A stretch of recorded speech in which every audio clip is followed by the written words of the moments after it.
Hi guys, welcome back to the channel. आज के video में हम डिस्कस कर रहे होंगे क्लासेस एंड ऑब्जेक्ट्स। हम बहुत सारी क्लासेस बना रहे होंगे, उनके ऑब्जेक्ट्स क्रिएट कर रहे होंगे और क्लासेस के अंदर क्या होता है वो देख रहे होंगे। पहले एक लास्ट वीडियो का रिकैप देखते हैं। लास्ट वीडियो में हमने डिस्कस किया था कि जावा की रिक्वायरमेंट क्या थी, कुछ टर्मिनोलॉजी हमने देखी थी और एक प्रोग्राम हमने कंपाइल एंड रन करके देखा था। हमने देखा कि कंपाइलेशन एंड रन करना दो डिफरेंट प्रोसेस है। कंपाइलेशन सक्सेसफुल है, इसका मतलब ये नहीं है कि रन नहीं होगा या रन होगा। हमने देखा था प्रोग्राम जिसमें फाइल कंपाइल हो गई थी बट उसमें एरर थी कि मेन मेथड उसको नहीं मिला। इस तरीके से दो डिफरेंट प्रोसेसेस होती हैं।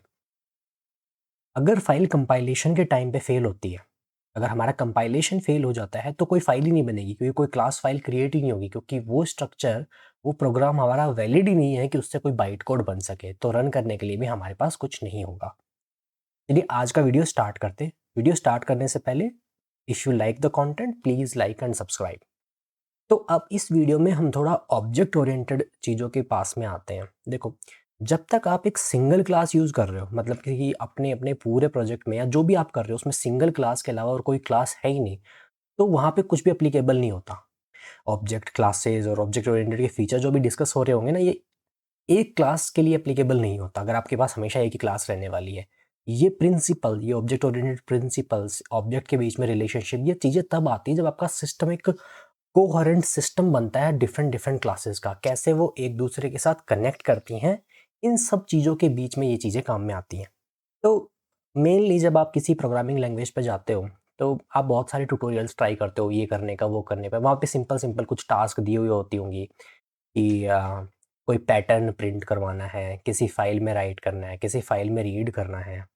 तो प्रोग्रामिंग लैंग्वेज का काम ये नहीं होता कि किसी पैटर्न बनाने में हम उसे यूज़ में ले रहे होंगे। वो पैटर्न्स की एक्सरसाइजेज वगैरह इसलिए दी जाती है कि आप लैंग्वेज के कंस्ट्रक्ट्स के साथ में थोड़ा फेमिलियराइज हो जाओ कि कैसे अलग अलग चीज़ें एक साथ मिलके काम करती है, और थोड़ा बहुत लॉजिकल रीजनिंग भी। जो रियल वर्ल्ड होता है हमारा, उसमें हम रियल प्रॉब्लम सॉल्व करते हैं, राइट? अब रियल प्रॉब्लम्स कौन-कौन सी हो सकती हैं? कोई मैनुअली अगर काम हो रहा है क्या, उसे क्या हम ऑटोमैटिक कर सकते हैं? ऐसे ही सिस्टम की डिमांड आती है कि रिक्वायरमेंट आती है और उसके हिसाब से सिस्टम बनते हैं। जैसे आपने देखा होगा लाइब्रेरी मैनेजमेंट सिस्टम होता है, एक लाइब्रेरी को मैनेज करने के लिए यूज़ में आता है। स्कूल मैनेजमेंट सिस्टम होता है, एम्प्लॉयी मैनेजमेंट सिस्टम होता है, एक लिफ्ट सिस्टम होता है। किसी स्टोर में जाते हो तो आप देखते हो ना, वहाँ पे वो आपके लिए बारकोड स्कैन कर रहे होते हैं, प्राइसेस डाल रही होती है वो। उसके साथ ही उसका इन्वेंटरी का मैनेजमेंट भी हो रहा होता है कि कितने प्रोडक्ट बाहर जा चुके हैं और कितने प्रोडक्ट अभी इन्वेंटरी में बचे हुए हैं। इस तरीके से तो रियल वर्ल्ड की प्रॉब्लम सॉल्व करने के लिए प्रोग्रामिंग प्रॉब्लम्स आती है, और रियल वर्ल्ड की जो प्रॉब्लम है हमारी, उसी से डिसाइड होता है क्लासेस कौन सी बनेंगी और ऑब्जेक्ट कैसे होंगे। ऐसा नहीं होता कि हम प्रोग्रामिंग में क्लासेस पहले डिसाइड कर लेते हैं कि हाँ, मेरे हिसाब से ये क्लास होनी चाहिए, इस क्लास के नाम से मैं काम करूँगा, ऐसे नहीं होता।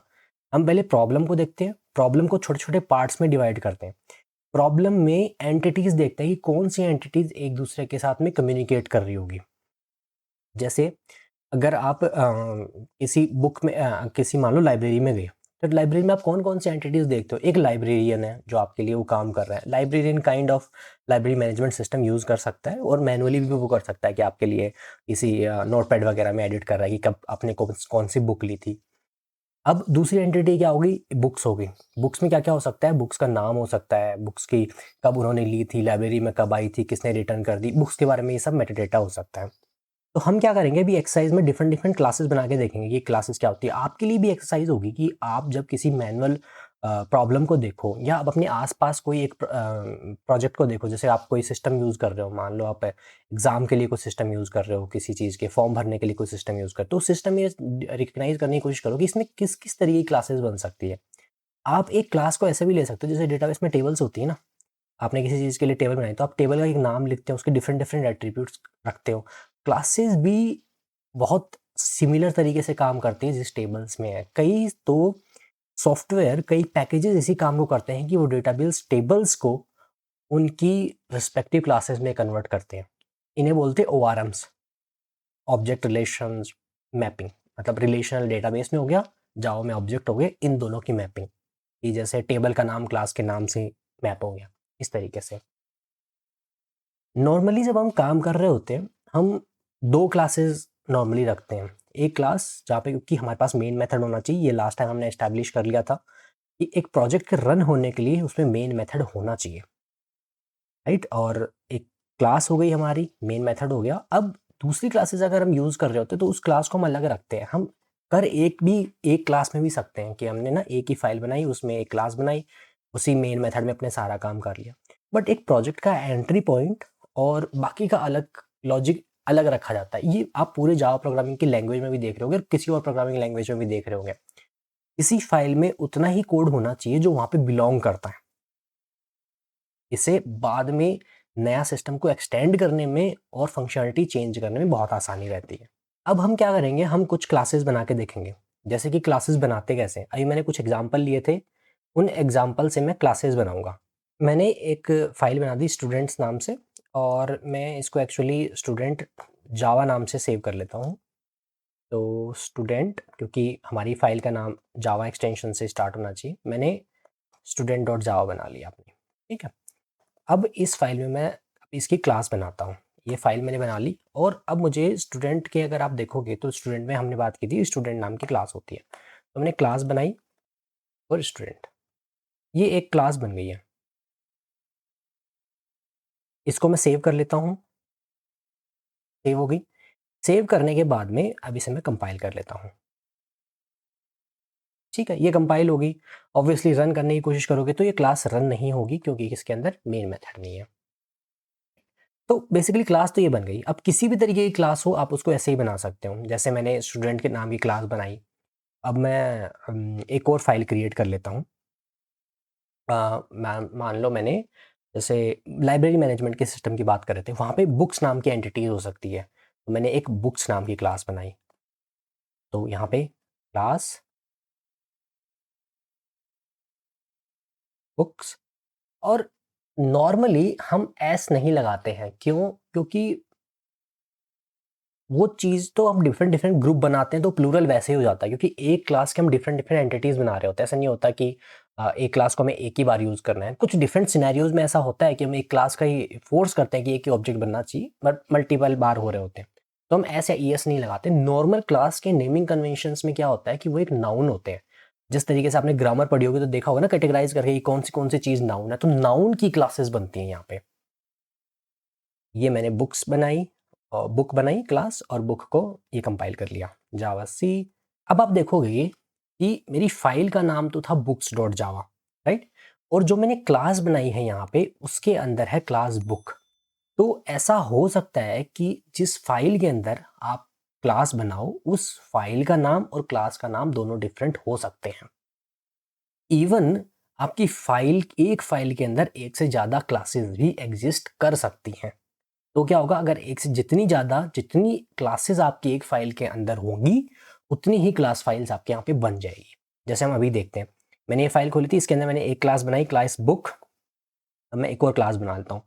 मान लो कि क्लास मैं मान लो कि डिपार्टमेंट है एक, कौन सा डिपार्टमेंट की बुक है वगैरह। हाइपोथेटिकली मान लो कि एक और क्लास है। तो अब इसमें दो क्लासेस हो गई, है ना, और फाइल का नाम अभी बुक्स ही है। जब मैं जावा सी बुक्स को करूँगा, तो अब देखना मेरे पास में दो क्लास फाइल बन जाएगी, बुक डॉट क्लास और डिपार्टमेंट डॉट क्लास। मैं किस फाइल को रन करूँगा? जिस फाइल में मेन मेथड होगा। चलिए हम एक क्लास बनाते हैं। तो मैंने क्लास बनाई अपनी स्टूडेंट वाली। तो स्टूडेंट डॉट जावा, और इसकी एक क्लास है। अब इस क्लास के मुझे ऑब्जेक्ट बनाने हैं, ठीक है। तो पहले मैं मेन मेथड बना देता हूँ, क्योंकि मुझे रन करनी है। तो मैंने इस क्लास के अंदर मेन मेथड बना दिया, public static void main string. और यहाँ पे आप कुछ भी नाम दे सकते हो, एक्चुअली वेरिएबल का नाम होता है। मैं आपको भी फंक्शन के बताऊंगा फंक्शन होता क्या है। हमारी डॉक्यूमेंटेशन क्या बोलती है कि उस क्लास में एक ऐसा मेथड होना चाहिए जो पब्लिक स्टैटिक वॉइड टाइप का हो, मेथड का नाम मेन हो, और एरे ऑफ स्ट्रिंग्स लेता हो। एरे मतलब एक से ज़्यादा स्ट्रिंग्स लेता हो, ठीक है। ये हो गया। अब मैंने क्लास, ये हमारी क्लास हो गई स्टूडेंट क्लास। अब इसके ऑब्जेक्ट बनाएंगे हम, स्टूडेंट क्लास के ऑब्जेक्ट। तो अब स्टूडेंट क्लास के ऑब्जेक्ट बनाने के लिए क्या होता है, हमें सिर्फ उस क्लास का नाम, ऑब्जेक्ट का नाम, क्योंकि ऑब्जेक्ट डिफरेंट डिफरेंट हो सकते हैं तो हर ऑब्जेक्ट को आइडेंटिटी देनी पड़ती है। अभी के लिए मान लो मुझे नहीं पता कि ऑब्जेक्ट किस बारे में है, तो obj1 equals to new student, right. ये मेरा फर्स्ट ऑब्जेक्ट हो गया। सेकंड ऑब्जेक्ट मुझे बनाना होगा, बिल्कुल यही लाइन मुझे डुप्लीकेट करनी होगी, तो मैं इसी लाइन को डुप्लीकेट कर देता हूँ, ठीक है। ऑब्जेक्ट 2 बन गया। इसी लाइन को मुझे फिर से डुप्लीकेट करना होगा, ऑब्जेक्ट 3 बन गया।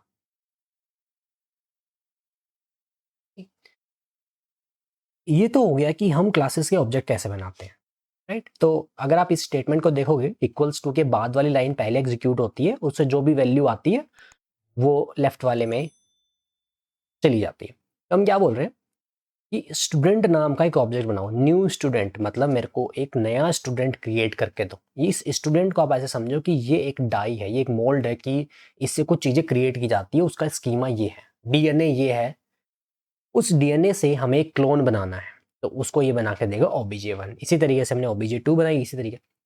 अब हम देखेंगे कि ये सारे ऑब्जेक्ट तो सेम ही है, फिर इनमें डिफरेंट क्या है। डिफरेंस बनाने के लिए थर्ड चीज आती है डेटा मेंबर्स। डेटा मेंबर्स क्या होते हैं? ये होते हैं जो वेरिएबल्स, ये होती है स्टेट्स। जैसे मैंने यहाँ पे लिखा कि मैं मान लो यहाँ पे लिख रहा हूँ कि इंट, अभी के लिए आप समझ लो कि मैं एज में ही स्ट्रिंग में मैं एज स्टोर करवा रहा हूँ, ठीक है, या फिर डेट ऑफ बर्थ स्टोर करवा रहा हूँ मैं यहाँ पे, डेट ऑफ बर्थ, ठीक है, और कोई भी डेट ऑफ बर्थ होगी। तो ये क्या हो गया कि मेरे ये क्लास की डेफिनेशन क्या बता रही है? क्लास तो देखो यहीं पे खत्म हो गई क्लास तो, ठीक है। ये क्या बता रही है कि जो भी इस स्टूडेंट नाम की क्लास से ऑब्जेक्ट बनाएगा उसके अंदर एक डेट ऑफ बर्थ का वेरिएबल मिलेगा, उसे ये स्टेट मिलेगी, ठीक है। तो अब हम इन तीनों को अलग अलग कैसे करें? हम तीन अलग अलग डेट ऑफ बर्थ सेट कर सकते हैं। हो सकता है दो स्टूडेंट की डेट ऑफ बर्थ सेम हो बट अलग भी हो सकती है, तो हम मान लेते हैं कि अभी के लिए अलग है।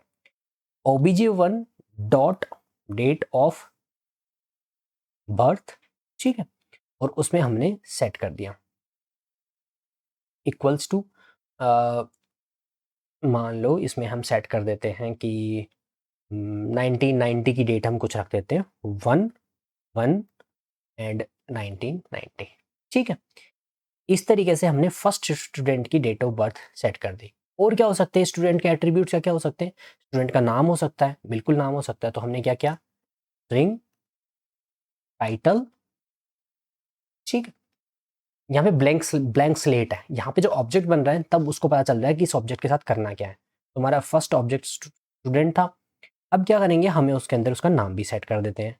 तो obj1 डॉट, और हमने title, sorry not title, student का टाइटल नहीं, स्टूडेंट का नेम रख सकते हैं, नेम, नेम इक्वल्स टू, मान लो फर्स्ट नेम राम रख देते हैं, ठीक है। ये स्ट्रिंग टाइप के वेरिएबल्स में यूज कर रहा हूँ, स्ट्रिंग टाइप की वैल्यूज को देने के लिए हम डबल कोट्स लगाते हैं उनको, ठीक है, उनको वैल्यू स्ट्रिंग डेटा फॉर्मेट में स्टोर करते हैं। तो ये हमारा पहला ऑब्जेक्ट हो गया।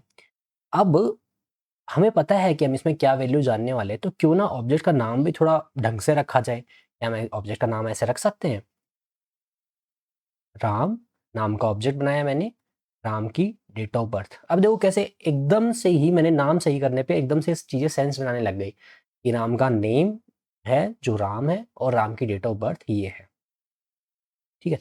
इसी तरीके से डिफरेंट डिफरेंट वैल्यू आप इन दोनों के लिए सेट कर सकते हो। यहाँ पे मैंने ये कर दिया। अब दूसरे ऑब्जेक्ट के लिए भी ये चीज़ें सेट कर लेते हैं, कॉपी की मैंने,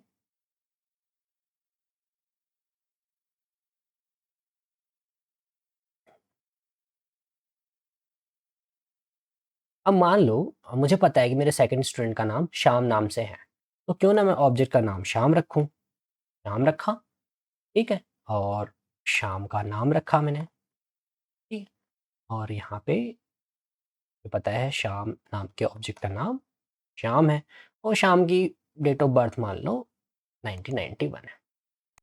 तो अब देखो यहाँ पे एक्चुअली में ऑब्जेक्ट्स मेरे थोड़े जाने पहचाने से हैं, मैंने ऑब्जेक्ट का नाम ही वो रखा है जो कि एक्चुअल उस एंटिटी को बिलोंग कर रहे हैं, तो कन्फ्यूजन नहीं है, इसको हम डिलीट कर देते हैं।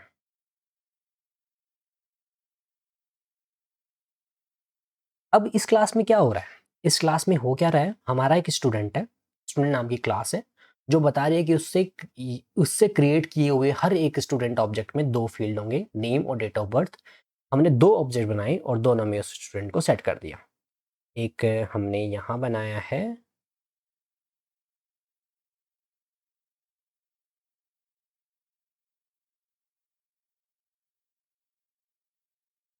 जो ऊपर वेरिएबल बनाए गए हैं इन्हीं को बोलते हैं हम क्लास की स्टेट, कि क्लास किस स्टेट में है, मतलब उस ऑब्जेक्ट की स्टेट क्या है बेसिकली।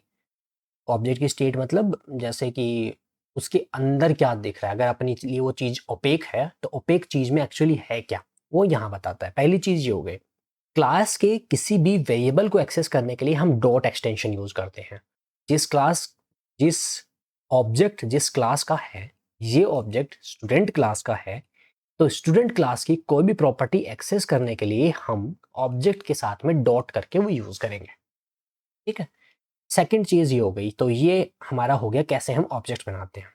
बट ठीक है, हमने ऑब्जेक्ट्स में 2 चीज़ें स्टोर करवा दी, ये राम और श्याम, बट अभी भी इसका यूज़ क्या है? तो यूज़ के लिए कि ये चीज़ें जो वेरिएबल नेम वहाँ पे लिखे हों, इसका यूज़ क्या है? इसके लिए हमारे पास आते हैं मेथड्स, जो जैसे स्टैटिक वॉइड में ना ये भी मेथड है। तो अब हमारा एक मेथड क्या हो सकता है? ये मेथड दे सकता है गेट एज। ये मैंने अपने आप से बनाया है। तो मान लो हमारी स्ट्रिंग दी हमने इसको, ये हमें देता है गेट एज। ठीक है, ये गेट एज मेथड देता है। जो ये मेथड्स होते हैं इनको बोलते हैं बिहेवियर। बिहेवियर की मतलब मैं ऑब्जेक्ट पे कोई मेथड कॉल करूंगा तो ऑब्जेक्ट किस तरीके से बिहेव करेगा, क्योंकि देखो बाकी सब तो ऑब्जेक्ट में स्टेट है, मतलब इंफॉर्मेशन है बाकी सब तो। बट मैं किसी मेथड को कॉल करूंगा तो मेथड क्या करेगा, कोई काम करेगा। तो वो काम क्या करेगा वो लिखा जाता है मेथड्स में। जैसे इसमें एक मेथड हो सकता है गेट एज।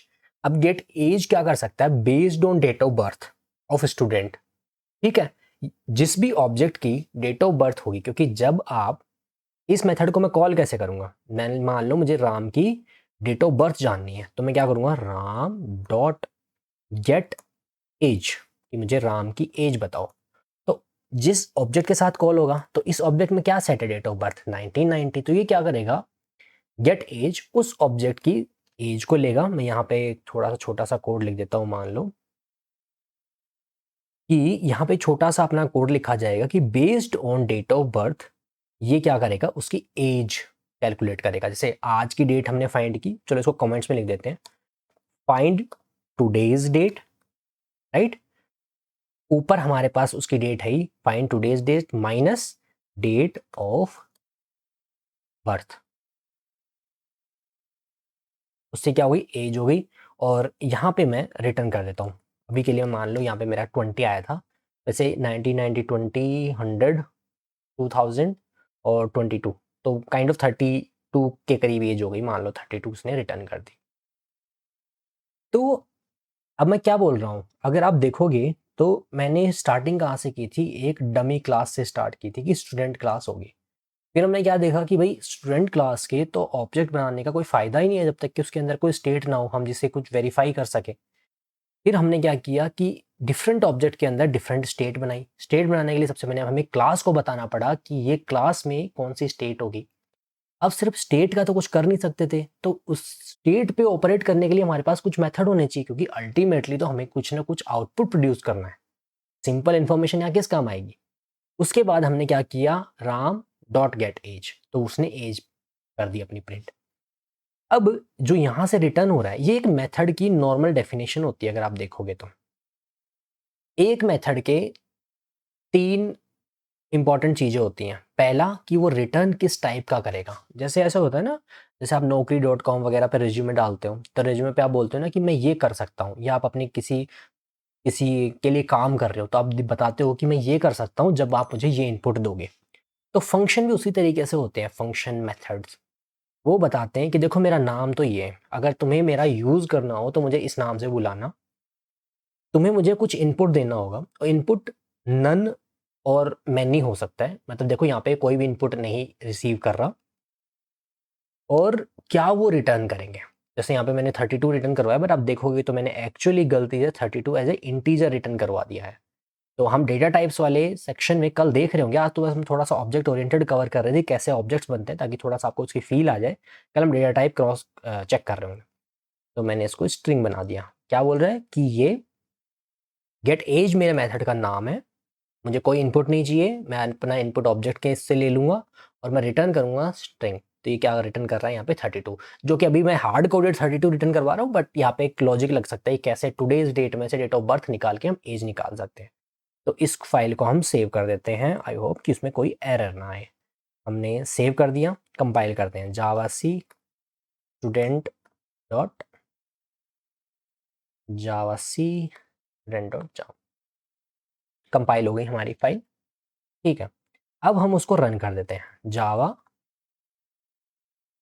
स्टूडेंट, कुछ प्रिंट नहीं हुआ। क्यों? क्योंकि बेसिकली हमने कुछ प्रिंट करवाया ही नहीं था। तो अब हम प्रिंट करवाते हैं। क्यों ना हम ये प्रिंट करवाएं कि यहाँ पे हमने सेट कर दिया, क्यों ना हम इसके बाद में प्रिंट करवाएं कि भाई राम की एज और राम का नाम मुझे प्रिंट करके दिखाओ। तो हमने प्रिंटिंग पहले ही वीडियो में सीखी थी, system dot out dot print. तो क्या क्या प्रिंट करवाना है मुझे? राम की एज प्रिंट करवानी है और राम का नाम प्रिंट करवाना है।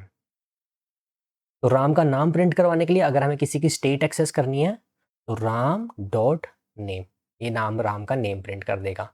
इसी के साथ में अगर हमें इसकी एज प्रिंट करवानी है तो राम के अंदर कौन सा बिहेवियर हम कॉल करेंगे, क्योंकि हमें एज तो कैलकुलेट करनी होगी। तो गेट एज, तो मेथड या फिर बिहेवियर, ये हमने कॉल कर दी। हर मेथड कॉल और वेरिएबल को आप इस तरीके से देख सकते हो, हर मेथड कॉल के बाद करली ब्रेसेस लगेंगे, सॉरी ये नॉर्मल ब्रेसेस लगेंगे। इन ब्रेसेस में हम बताते हैं कि हमारे क्या इनपुट दे रहे हैं।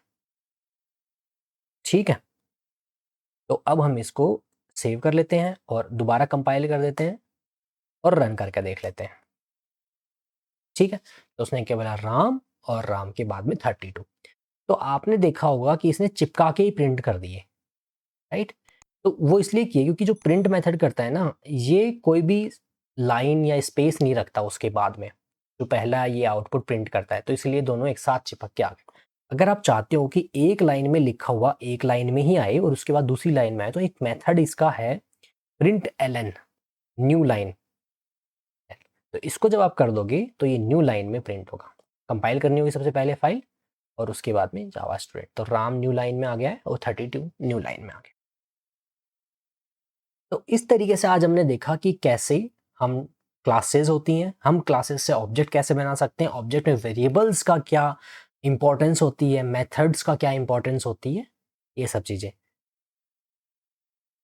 सो गाइज आज के लिए इतना ही। Thank you, thanks for watching.